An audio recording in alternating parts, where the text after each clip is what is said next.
মূল্যস্ফীতি নিয়ন্ত্রণে ব্যাংক ঋণের সুদ হার বাড়ানো, পণ্য আমদানিতে শুল্ক কমানো, বাজারে পণ্যের সরবরাহ বৃদ্ধির মতো নানা উদ্যোগ নিয়েছে অন্তর্বর্তী সরকার।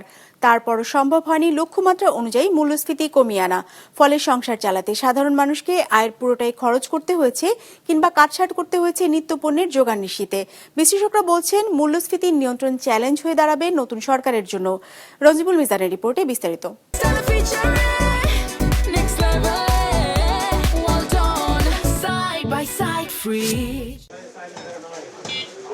চাল থেকে শুরু করে মুদিপণ্য, আবাসন, শিক্ষা, যাতায়াত সহ সব ধরনের সেবা কিনতে মানুষের খরচ বাড়ছে টানা কয়েক বছর ধরে। ওই খরচের সূচকেই মূল্যস্ফীতি। তথ্য বলছে, দেশের সার্বিক মূল্যস্ফীতির 22 থেকে 25% নির্ভর করে চালের দামের উপর। তাই চালের দাম ওঠানামা করলে তার প্রভাব পড়ে মূল্যস্ফীতিতে।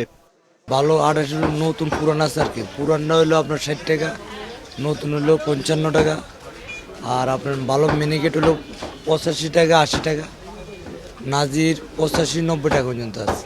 কারণ আমার ওই ধরনের আয় নেই, আমার আয় হলো আমি মধ্যবিত্ত, এই জন্য আমার কিনতে হবে যেটা একটু কম দামে, যেটা আমি নিজে কিনতে স্বাস্থ্যবোধ করি ওই কিনতেছি। সংসার চালাতে গিয়ে আসলে সবারই কষ্ট হয়। জিনিসপত্র যেভাবে দাম বাড়ছে, এগুলোর দেখভালের দায়িত্ব আসলে সরকারের। বোঝা যায় যে সরকারের অত নজরদারিটা নেই। নজরদারি না থাকাতে যেটা হচ্ছে যে বিভিন্নভাবে বিভিন্ন ব্যক্তি বা সিন্ডিকেট বলেন, ওরাই দাম বাড়িয়ে দিচ্ছে হয়তো বা। বিবিএস এর হিসেবে গেল বছরের প্রথম 5 মাস সার্বিক মূল্যস্ফীতি ছিল 9% উপরে। পরের মাসগুলোতে যা বিদ্যমান ছিল 8% ঘরে।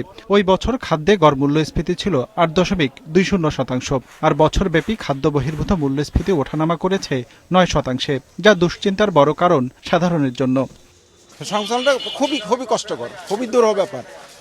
দ্রব্যমূল্যের দাম কিন্তু কমে নাই, তবে মোটামুটি স্থিতিশীল আছে। যারা মধ্যশ্রেণী যারা আছেন তারা খুব ক্রিটিক্যালে পড়ে গেছে।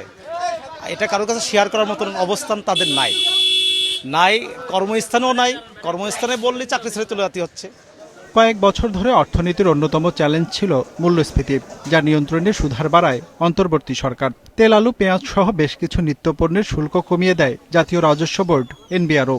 বিশ্লেষকরা বলছেন, মূল্যস্ফীতির তুলনায় মজুরি বৃদ্ধি না হওয়ায় কষ্ট বাড়ছে সাধারণের। আয় ব্যয়ের এই পার্থক্য কমিয়ে আনা কঠিন হবে নির্বাচিত সরকারের জন্য। অস্থায়ী যে সরকার এসেছে, তাদের যে ক্যাবিনেট বা তাদের যে পরিষদে যারা আছেন, এরা খুব এফিশিয়েন্টলি সেটাকে হ্যান্ডেল করতে পেরেছেন বলে আমরা মনে করি না। এখানে তাদের অনেক ব্যর্থতা আছে। এই কারণে হয়তো এটা নিয়ন্ত্রণে প্রপারলি আসেনি, নাহলে আরো বেটার আসতে পারতো। আমরা এখনো কিন্তু স্বাভাবিক হতে পারি নাই, যাচ্ছি টুয়ার্ডস। সুতরাং পরবর্তী যে পলিটিক্যাল গভর্নমেন্ট আসবে তাদের জন্য এটা it will be very challenging.